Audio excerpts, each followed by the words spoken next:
invités qui viennent partager la vie et la parole. La grâce de Jésus notre Seigneur, l'amour de Dieu le Père et la communion de l'Esprit Saint soient toujours avec vous.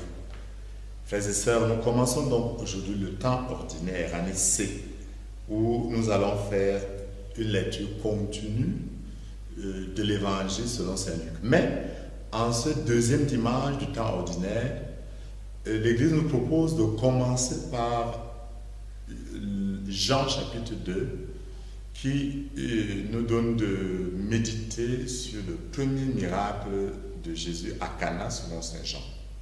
La première lecture, par contre, vient d'Isaïe 62, le deuxième Isaïe, qui nous ramène dans la joie de la Jérusalem, la fille de Sion, qui, abandonnée pour un temps, redevient la préférence de Dieu, redevient l'épousée de Dieu, fait la joie de son Dieu. Alors que la deuxième lecture de la première aux Corinthiens nous fait méditer sur la diversité des dons de la grâce. Et chacun de nous, ayant reçu l'Esprit au baptême, a donc la possibilité de manifester les talents, les charismes reçus.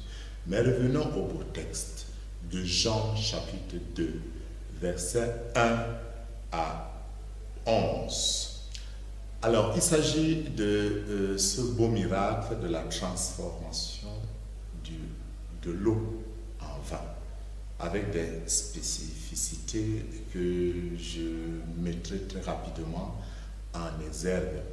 D'abord, le fait que Dieu se laisse inviter aux noces.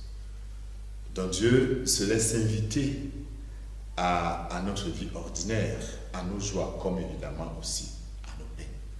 La deuxième chose, c'est cette attention de la Vierge Marie, qui, comme une femme sensible, observe ce qui se passe et note que le vin manque et se réfère à son Fils. Marie nous amène à Jésus.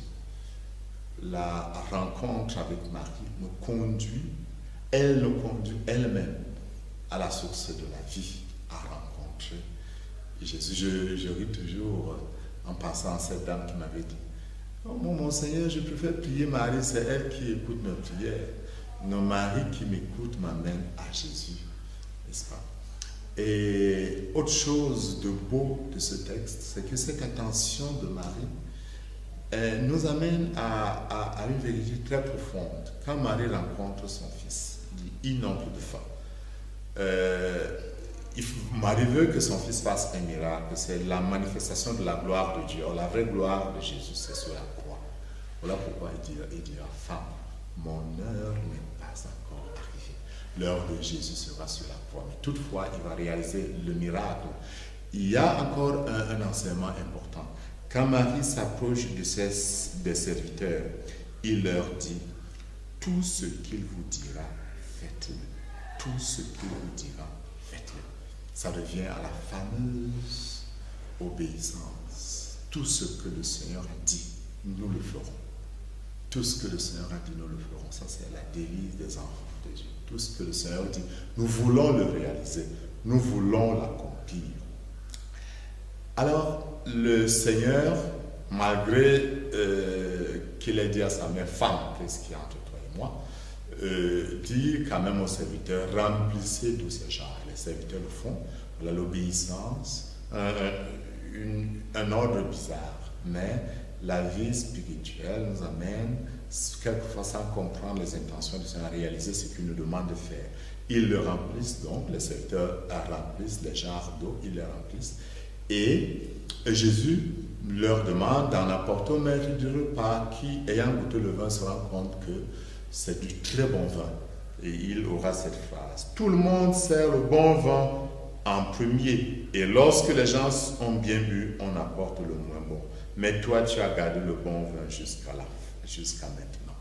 Le Seigneur gardera toujours le bon vin jusqu'à la fin de notre vie. La grande leçon, c'est que, en réalité, ce texte qui se situe, si vous êtes attentif, au troisième jour des activités de Jésus selon Saint Jean, c'est-à-dire le jour de la résurrection.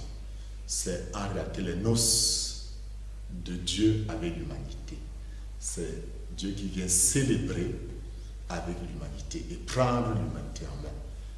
Il nous demande de l'inviter dans nos noces, les noces de notre vie, pour qu'il transforme par sa puissance, grâce à l'intercession de la Vierge Marie, notre eau qui, malgré notre préparation, peut devenir aigre ou finir même, pour qu'il transforme notre vie en une vie heureuse, pleine de bonheur.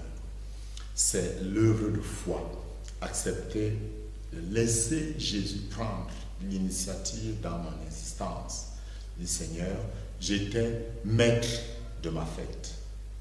Sois maître de ma fête, parce que c'est le maître de la fête qui prépare le vin pour ses invités. Laissons Jésus préparer le vin de notre vie, le vin pour notre existence, le vin pour notre famille, le vin pour notre projet, le vin pour notre travail. Laissons Jésus nous emporter, nous prendre en lui. Et c'est ça la foi, s'abandonner entre les mains de Dieu. Malgré quelques incompréhensions, puissions-nous être de ceux-là qui croient en l'accomplissement de la puissance de Dieu dans leur vie. Qu'en ce saint jour, Jésus présent à Cana soit présent dans nos familles, dans nos maisons, et qu'il les transmette. Les invités au repas du Seigneur, un feu s'éveille en leur cœur. Heureux les invités qui viennent partager la vie et la parole.